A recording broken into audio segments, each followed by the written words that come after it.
Good morning Telangana phone calls తీసుకుందాం.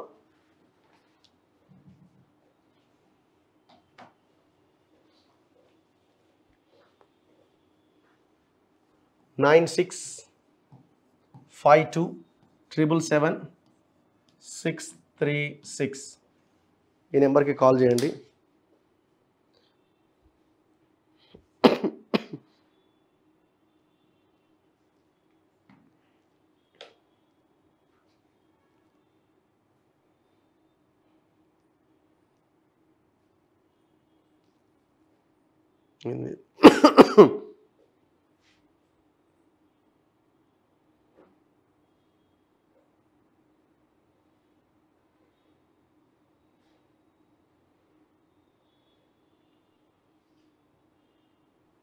ఆన్లోనే ఉంది కదా.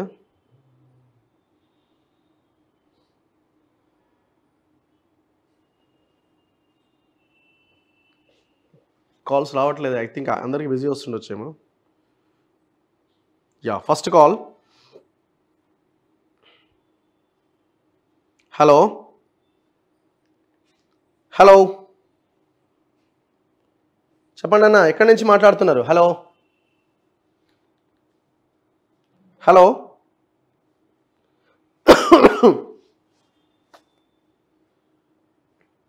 హలో ఎస్ చెప్పండి బ్రదర్. అన్న నేను రవికిరణ్ మాట్లాడుతున్నాను. బాగున్నా రవికిరణ్ చెప్పు.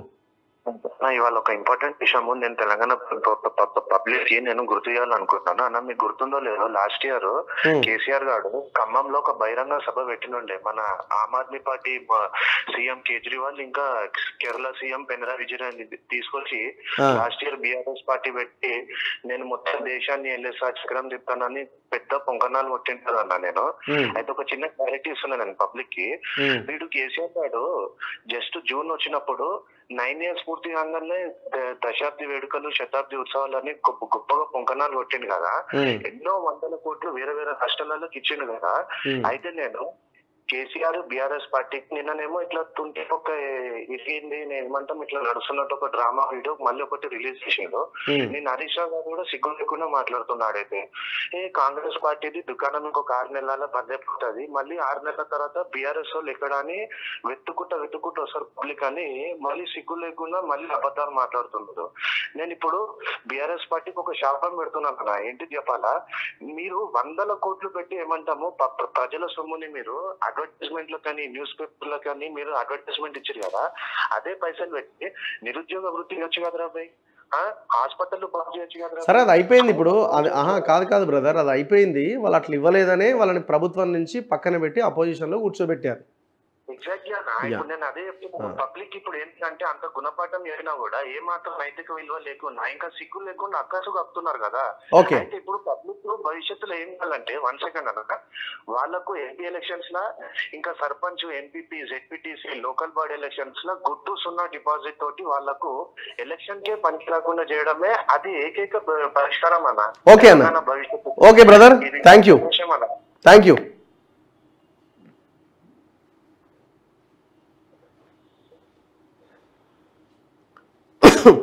మరో కాల్.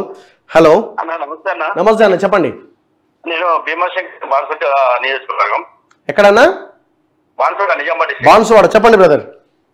అది ఏం లేదు, చేపల పిల్లల చెరువులేసి కుంభకోణం ఉందన్న పెద్దది. అది తోడాలా చేప పిల్లలు కూడా పెద్ద స్కామ్, గొర్రెలు అయితే పెద్ద స్కామ్. మా ఊర్లో ఏం లేదు, కోట్లు సంపాదించాడు.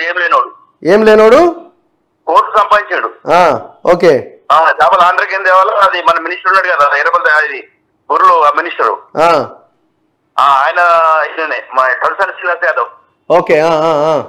ఆయన వల్ల ఈ చేపల కుంభకోణం పెద్ద ఉంది. ఏం లేదు, కోట్లు సంపాదించారు. 1,00,000 చేపలకు 20 చేపలు వేయాలో 1,00,000 పిల్లలు వేపారు. ఓకే. చెరువులలో 1,00,000 చేపలు వేస్తారు కదా. అవును, 1,00,000 వేస్తారా? 25 చేపలు వేయాలా, 1,00,000 చేపల పిల్లల పిల్లలు వేపాల. ఓకే. అట మొత్తం స్టేట్ మొత్తం 7 సంవత్సరాల నుంచి చేప పిల్లలు కుంభకోణం ఉంది. Okay okay, right, thank you. Right, అదే కూడా చూడండి. ఓకే అన్న, తప్పకుండా. మరో కాల్. హలో, టీవీ ఆఫ్ చేయండి.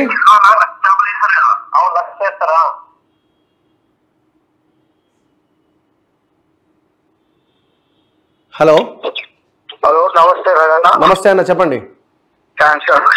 మై డోర్నకల్ నియోజకవర్గం.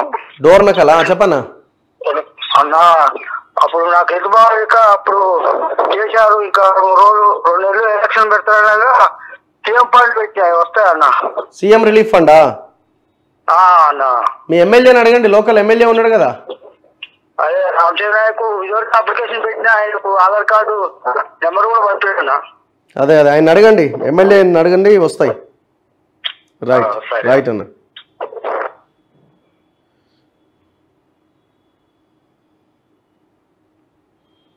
మరో కాల్. హలో అన్న, చెప్పండి.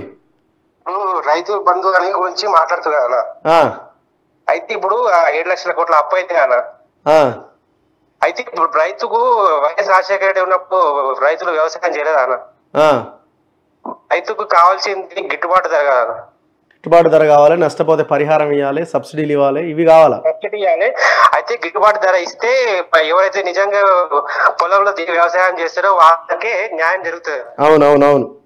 సాగు చేసిన పంటకు గిట్టుబాటు ధర వస్తుంది. అవును. వ్యవసాయం చేయని వాళ్ళకు ఇప్పుడు ఒక ప్రభుత్వ ఉద్యోగం 2 ఎకరాలు ఉంటాయి సార్. అయితే ఆయన స్కూల్ హెడ్ మాస్టర్ స్కూల్లో చెప్పుకుంటాడు, ఆయన కౌంట్ ఇచ్చుకుంటాడు. అవును.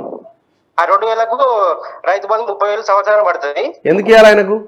చెప్తున్నా, రైతు బంధు బిలో 5 ఎకరాల కన్నా లిమిట్ చేసిన నష్టమే సార్ అది. అవును. 2 హెడ్ మాస్టర్ ఏం చేస్తాడు, 2 ఎకరాల కౌంట్కి ఇస్తాడు. 20,000 వస్తుంది, 30,000 ఏమో రైతు బంధు వస్తుంది, 50,000 వస్తుంది. అవును. 2 ఎకరాలకు లిమిట్ పెట్టినా కానీ అది నష్టమే. ఏంటంటే ఎవరైతే వ్యవసాయం చేస్తారో వాళ్ళకు గిట్టుబాటు ధరిస్తే వాళ్ళకు పండించిన పంటకు అది వ్యవసాయం చేయడానికి కూడా అందరూ మొగ్గు చూపుతారు సార్. అవునవును, వాస్తవం వాస్తవం. Thank you. మీరు చెప్పింది 100%. నేను చాలా సార్లు కూడా చెప్తా ఉంటే ఏంటంటే అసలు ఈ రైతు బంధు అన్నది టోటల్ ఎలక్షన్ స్కీమ్. ఇది ఏ ప్రభుత్వం ఇచ్చినా, అప్పుడు వాళ్ళు ఇచ్చినా ఇప్పుడు వీళ్ళు ఇవ్వాలని అనుకున్నా, ఇది టోటల్ ఎలక్షన్ స్కీమ్. ఇప్పుడు మళ్ళీ రైతు బంధు ఇస్తున్నామని చెప్పి మళ్ళీ కౌలు రైతులకు ఎందుకు ఇస్తలేరు అన్న ఈ క్వశ్చన్ ఎందుకు, ఈ చర్చ ఎందుకు, ఈ అంశం ఎందుకు? ఎవరైతే పంట పండించిన రైతు మార్కెట్కి ధాన్యం తీసుకొస్తే తొందరగా కొనుగోలు చేసి బోనస్తో పాటు గిట్టుబాటు ధర కల్పించి ఈ రైతు బంధు పైసలు ఆ రూపంలో కనుక మీరు ఇస్తే చాలా అద్భుతంగా ఉంటుంది కదా. మళ్ళీ మీరు కౌలు రైతులు ఇల్లు ఎవరు, భూమి ఉన్నాయని ఎవరు, ఇదంతా అవసరం లేదు. ఎవరైతే పంట పండిస్తారో ఆయనకి డైరెక్ట్ వెళ్ళిపోతుంది, అయిపోయాయి. సో అప్పుడు రైతు బాగుపడే అవకాశం ఉంటుంది. ఇవన్నీ కూడా ఎలక్షన్ స్కీమ్స్ తప్ప ఇంకొకటి కాదు అసలు. అది నమస్తే అన్న. అన్న మాది మున్గోడు నియోజకవర్గం అన్న. చెప్పండి బ్రదర్. అది ఉప ఎన్నిక జరిగినప్పుడు అన్ని శిలాఫలకాలు చేసిపోయింది అన్న ఊరికి. ఓకే. ఈ రాజగోపాల్ రెడ్డి వచ్చి ఈయన కూడా ఏం పట్టించుకున్నట్లేదు. ఈ రోడ్ల మీద యాక్సిడెంట్ అయ్యి వస్తున్నాం అన్న. కొంచెం దీని మీద తప్పకుండా ఓట్లు బహిష్కరించినాం అన్న మా ఊర్లో. ఏ ఊరన్నా? అంతంపేట. మొన్న కూడా ఆయన ఫోన్ చేసిన, మొన్న కూడా ఎవరో ఫోన్ చేసారు మునుగోడు. అవును అన్న, చేసిన. ఎంత దారుణంగా ఉందంటే అన్న, తండలకు పోవాలంటే ఊర్లకు కావాలంటే ప్రతి ఒక్కరు ఇప్పటికీ 3 చనిపోయారు అన్న. ఓకే. 3 కిలోమీటర్ డిస్టెన్స్ ఎంత గలీజ్ ఉంది. ఆయన ఓపెన్ చేసిపోయిండు, ఈయన కనీసం పట్టించుకునేది కూడా లేదు. ఓకే రైట్ అన్న. కొంచెం ఫోకస్ అయితే తప్పకుండా అన్న, తప్పకుండా.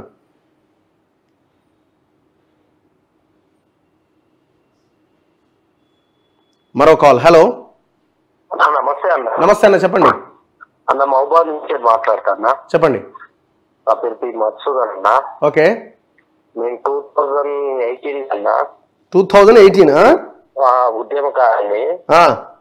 ఒక మన మున్సిపల్ భవనం ఎస్సీల దాంట్లో ఇటు అనంతరం టెంపుల్ ఉంటది, రియల్ ఎస్టేట్. ఇక్కడ ఎస్సీలు ఉంటే దీంట్లో ఇది వాల్యుబుల్ భూమి, ఇక్కడ ఎస్సీలు ఉంటే రియల్ ఎస్టేట్ పడిపోతుందని అప్పుడు ఆర్డీఓ, కలెక్టర్ అందరు కలిసి మున్సిపల్ భవనం వేసిండు. కేటీఆర్ తో ఇనాగ్రేషన్ చేసిండు అన్న. దాని మీద నేను అనేక పోరాటాలు, ట్యాంకులు ఇచ్చిన, ధర్నాలు చేసిన, అన్ని చేసిన అన్న. చేస్తే ఇక దాన్ని దృష్టిలో పెట్టుకొని 7 సర్వే నెంబర్ భూములు గుంజుకున్నానన్న. ఓకే. మరి ఇప్పుడు ఉన్న వాళ్ళకి చెప్పలేదా మీ ఎమ్మెల్యే? ఇప్పుడు కొత్తగానే అన్న ప్రభుత్వం వచ్చింది. ఓకే. ఇక దీని మీద అందుకనే 7 సర్వే నెంబర్లు. ఒక దాంట్లోనైతే నేను అంబేద్కర్ విగ్రహాన్ని కట్టిన మా చిలకల. నేను కలెక్టర్ నుంచి అప్పుడు వాకాటి తరలి నుంచి పర్మిషన్ తీసుకొని కట్టిన. అది కూడా కూలగొట్టి శ్మశాన వాటికి కట్టింది అన్న. ఓకే. ఇంకొకటి డబుల్ బెడ్రూమ్ అన్న. ఇంకోటి అల్కాలో కింద ఇండ్లు ఉన్నాయని చెప్పి తీసుకొచ్చి మాదా అంటే 10 ఫీట్ల కాలు వేస్తే అది మొత్తం తుంగ ముడిసిందన్న. ఓకే. ఇట్లా 7 సర్వే నెంబర్.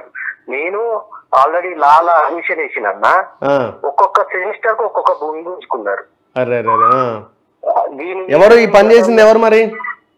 ఇక మొత్తం ప్రభుత్వమే అట్లుంది కాన్న. ఎస్సీల ఫ్రెండ్ భూమి ఎస్సీలకు ఉండొద్దట నేను. ఓకే. ఇక దీని మీద నేను అనేక పోరాటాలు చేస్తే నా మీద చాలా ఒత్తిడి వచ్చింది. నా మీద కేసులు పెడదామని చూసింది. ఒక లా చేస్తాననే ఒక ఉద్దేశంతో మొన్న కంప్లీట్ అయింది అన్న. 2020 కార్డు కూడా కంప్లీట్ అయింది. ఇంతవరకు ఇక మనం నేను ఏమంటా ఉన్నానో అట్లా, లేకపోతే నన్ను ఆల్రెడీ కేసులలో ఆల్రెడీ ఒక యాక్సిడెంట్ చేసిండు. ఓకే సరే బ్రదర్, మనం మాట్లాడదాము. నేను మీకు మాట్లాడదాం, మళ్ళీ మాట్లాడదాం మనం. Thank you. రైట్. మరో కాల్. హలో. హలో, చెప్పండి బ్రదర్. అన్న నమస్తే. అన్న నమస్తే అన్న, నీకు సంగారెడ్డి జిల్లా నుంచి మాట్లాడుతున్నా. ఓకే. అదే మన ఇది రైతు బంధు గురించి, ఇది రైతు భరోసా అని పెట్టారు కదన్నా.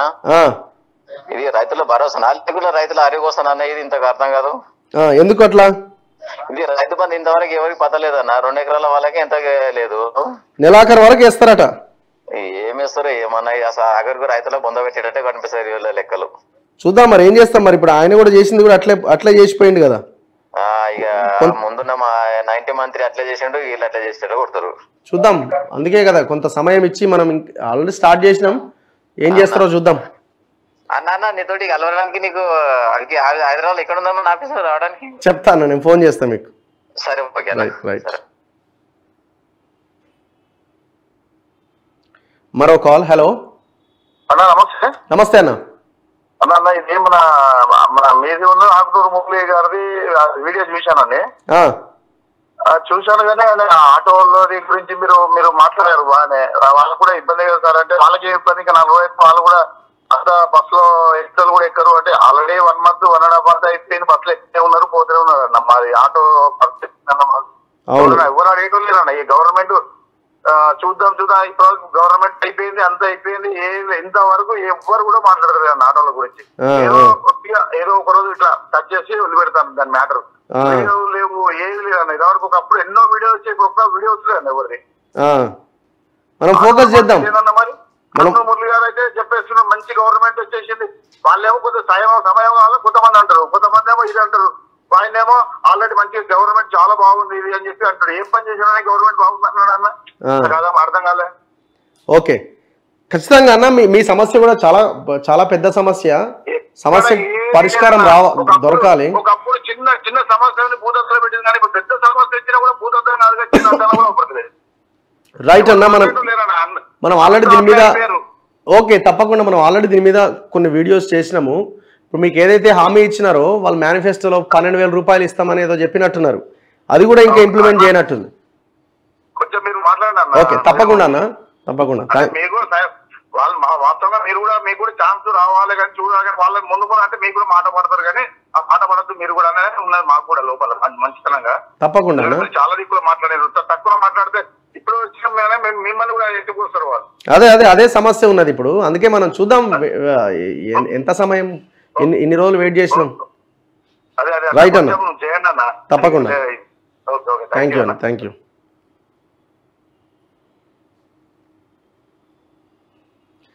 మరో కాల్. హలో అదేనా అన్న. కాల్కు హోటల్ మీటింగ్ పెట్టినాం కదా బీసీ అని అన్న.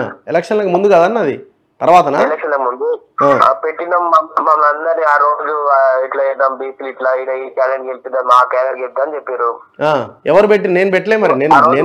నన్ను ఒకరు పిలిస్తే నేను వచ్చిన అక్కడికి. కరెక్ట్ అడిగారు ఆ రోజు. ఏమని అడిగారు అంటే ఎలక్షన్ల ముందే బీసీలు అందరూ డైవర్ట్ చేయడానికి ఇలాంటి మీటింగ్ తర్వాత కూడా ఇట్లుంటదా అంటే దానికి ఎవరు సమాధానం లేదు. మన బీసీ వాదం లేదు, మన బీసీ. ఇప్పుడు అదే జరుగుతున్నది కదా. ఇప్పుడు అదే నేను ఆ రోజు అన్నదే ఇవాళ జరుగుతున్నది. ఎలక్షన్ల తర్వాత ఎవరు మాట్లాడరు ఇక కథం.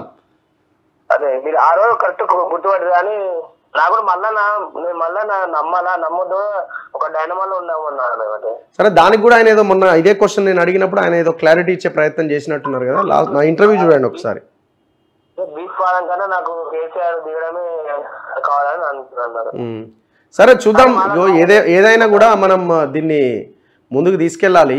ఇప్పుడు ఏ బీసీ లీడర్ ఇప్పుడు కనబడతలేడు. ఇప్పుడు మళ్ళా ఒక 20 రోజుల తర్వాత మళ్ళీ కనబడతారు చూడు. మళ్ళీ ఇప్పుడు ఎంపీ ఎలక్షన్లు వస్తున్నాయి కదా, ఈ ఎంపీ ఎలక్షన్ రాగానే టికెట్లు జర్రా అటు ఇటు మూవ్మెంట్ రాగానే మళ్ళీ బీసీ అంటారు, మళ్ళీ స్టార్ట్ అవుతుంది. నా ఉద్దేశం ఏంటంటే మళ్ళన్న రాజకీయంగా ఎదగడానికి ఎవరినైనా బకాలు చేయాలని అనిపిస్తున్నారా? నేను ఎందుకంటే మళ్ళన్న దగ్గర టీంలో పనిచేసిన అన్ని చేసాని అది బీసీ వాదం అంటాడు, సరే జేబీఎం అంటాడు, ఇదంటాడు అదంటాడు. మళ్ళీ నాకు వచ్చినాక మమ్మల్ని మా ఊసే మర్చిపోయినా. ఆ రోజు తెలంగాణ బిడ్డలన్న తోటి మీటింగ్ అన్ని పెట్టించి మళ్ళీ మమ్మల్ని ఎక్కడో అక్కడ ఆలోచన చేసేసిండు. మళ్ళీ మా ఊసే లేరు, మరి మీటింగ్ పెడుతున్నారు. ఓకే సరే అన్న, ఓకే మీరు మీరు మీరు సపరేట్గా మీరు మాట్లాడే ప్రయత్నం చేయండి ఆయనతో. Thank you. మరో కాల్. హలో. నమస్తే అన్న. నమస్తే అన్న, చెప్పండి. నల్గొండకి వెళ్ళి మాట్లాడుతున్నాం. చెప్పండి బ్రదర్. ఏం లేదు, ఇప్పుడు మన తెలంగాణ రాష్ట్రంలో అత్యంత పెద్ద సమస్య ఏంటంటే ఎడ్యుకేషన్ అన్న. అవును, ఎడ్యుకేషన్ లో మన స్టేట్ అంతా 90% నకిలీ కాలేజీలే ఉన్నాయి. వాస్తవానికి అక్కడ ఒక మంచి ఫ్యాకల్టీ గానీ ఏది కానీ లేదు. ఆ కాలేజీలు కూడా మళ్ళీ ఓలో ఉన్నాయంటే మొత్తం కూడా అగ్రవర్ణాలకు సంబంధించిన కాలేజీలు ఉన్నాయి. అట్లా కూడా అలా చదువుకునే విద్యార్థులు నష్టపోతారు. ఇప్పటికైనా ఈ కాంగ్రెస్ ప్రభుత్వం ఈ రాష్ట్రంలో ఉన్నటువంటి అన్ని బీఈడి కాలేజీలు, డిగ్రీ కాలేజీలు వాటన్నిటి మీద ఖచ్చితంగా ఒక ప్రత్యేక దృష్టి పెట్టి అసలు ఆ కాలేజ్ ఎట్లా రన్ చేస్తారు, అందులో క్వాలిటీ ఎడ్యుకేషన్ ఇస్తున్నా లేదా అనేది అస్సలు అబ్జర్వ్ చేయట్లేదు. ఎందుకంటే గత ప్రభుత్వం తెలంగాణ రాష్ట్రంలో మన బీఆర్ఎస్ పార్టీ ఉన్నప్పుడు మన రాష్ట్రాన్ని ఎడ్యుకేషన్ మొత్తం బస్ట్ పట్టేశారు. ఒక్కరోజు 10 ఏళ్ల పాలన మన ముఖ్యమంత్రి గారు ఒక్కరోజు ఒక గవర్నమెంట్ స్కూల్ విజిట్ చేయలేదన్న. అది చాలా దరిద్రమైనది. ఎందుకంటే మన రాష్ట్రానికి మనం ఇవ్వగలిగేది ఒక మంచి సోర్స్ ఏదన్నది ఎడ్యుకేషన్. మనం ఎంతసేపు ఉన్నా కానీ వీటి గురించే మాట్లాడుతున్నాం. రైతు బంధు, రుణమాఫీ వీటి గురించి కూడా మాట్లాడదంటే కానీ టోటల్ గా అసలు ఎడ్యుకేషన్ గురించి మాట్లాడే నాయకుడు కానీ సామాజిక వేత్తలు కానీ ఎవరు వాటి గురించి ఎవరు లేరు. అసలు ఎందుకని ఇప్పుడు మనం వాస్తవానికి మనకు కావాల్సింది అది. ఎందుకంటే పిల్లల్ని మంచి క్వాలిటీ ఎడ్యుకేషన్ ఇస్తే మన తెలంగాణ స్టేట్ లో కాదు, నేషనల్ వైజ్ ఎక్కడైనా పోటీ పడగలరు. అసలు ఇక్కడనే ఉంది తప్పంతా, మెయిన్ తప్పంతా మన స్టేట్ లోనే ఉంది. ఒక్కసారి వెళ్ళండి, ఒక డిగ్రీ కాలేజ్ వెళ్ళండి సార్. ఒక డిగ్రీ కాలేజ్ లో ఒక ఫ్యాకల్టీకి శాలరీ అంటే తెలుసా 5,000 6,000. 5,000 6,000 పని చేసి తెలుసా వాళ్ళు లెవెల్లో వాళ్ళు చెప్పుకొని పోతున్నారు. స్టూడెంట్స్ అలాగే ఎవరు అసలు ఒక కాలేజ్ లో క్వాలిటీ ఎడ్యుకేషన్ అనేది లేకుండా పోయినా దానివల్ల పిల్లలు ఎక్కడ పోటీగా వెళ్తారు? డిగ్రీ గారికి వాళ్ళకు డిగ్రీ లెవెల్లో అసలు వాళ్ళకి ఎటువంటి కమ్యూనికేషన్ స్కిల్స్ కానీ నాలెడ్జ్ కానీ ఏది లేకుండా వస్తుంది. Right brother, right. మీరు అన్న పాయింట్ అర్థమైంది. ఎడ్యుకేషన్ అండ్ హెల్త్ అనేది చాలా ఇంపార్టెంట్. ప్రభుత్వాలు ఆ దిశగా ఆలోచన చేస్తున్నట్టయితే ఎక్కడా కనిపించట్లేదు. ఇప్పుడున్న గవర్నమెంట్ కూడా వీళ్ళు 6 గ్యారంటీస్ దీని మీద ఫోకస్ పెడుతున్నారు తప్ప ఎడ్యుకేషన్ హెల్త్ మీద ఏది ఫోకస్ ఎందుకు ఆలోచించేవారు? ఇప్పుడు ఒక ఎగ్జాంపుల్ వీళ్ళు ఏమనుకుంటారంటే ఇవి దీర్ఘకాలిక అంశాలు, ప్రజలకు ఇమీడియట్గా రిజల్ట్స్ రావు, దీన్ని గమనించారు. ఆల్రెడీ ఒక ఎగ్జాంపుల్ మనకి అరవింద్ కేజ్రీవాల్ రూపంలో కనిపిస్తున్నది కదా. ఆయన just only education and health పాలసీని ముందుకు తీసుకొచ్చి ఢిల్లీలో గెలిచిండు, అక్కడ అమలు చేసి మళ్ళీ ఇంకొక పంజాబ్లో గెలవగలిగిండు. మిగతా కొన్ని రాష్ట్రాల్లో చాలా తీవ్రమైన ప్రభావాన్ని చూపించగలిగిండు. ఎట్లా? ఆయన పాలసీ ఏంది? ఆయన ఎడ్యుకేషన్ అండ్ హెల్త్ మీద ప్రధానమైన ఫోకస్ పెట్టిండు. ఎందుకు చేయలేకపోతున్నారు? సో ఆ రకమైన ఆలోచనతో ఉన్న లీడర్లు కనుక ఉంటే అది సాధ్యమవుతుంది, ఆ ప్రభుత్వాలు ఉంటే సాధ్యమవుతుంది. సో ఈ ప్రభుత్వం కూడా చేస్తారని మనం ఆశిద్దాము. ఇప్పుడు వాళ్ళ బడ్జెట్లో 15% మేము కేటాయిస్తాము అని అన్నారు, చూడాలి మరి ఏం చేస్తారన్నది.